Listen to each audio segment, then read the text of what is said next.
মূর্তিতে প্রাণ প্রতিষ্ঠা হওয়ার পর ঠাকুরের একটা মুখের ভাব যেন বদলে যায়। ষষ্ঠীর দিন মায়ে যখন গয়না পড়ছে, মা যেন হাসছে।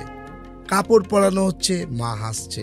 অষ্টমীর দিন পুজোর একটু একটু ভার গম্ভীর একটু চেহারা, মুখ। নবমীর দিন মাকে দেখলে যেন শ্রদ্ধায় মাথা নিচু হয়ে যাচ্ছে।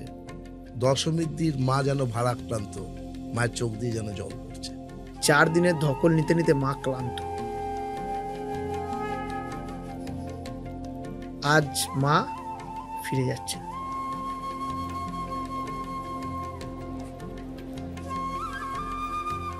সেটা মা আপনাকে বুঝিয়ে দেবে, ফিল করিয়ে ছাড়বে। ফিরে যাচ্ছি।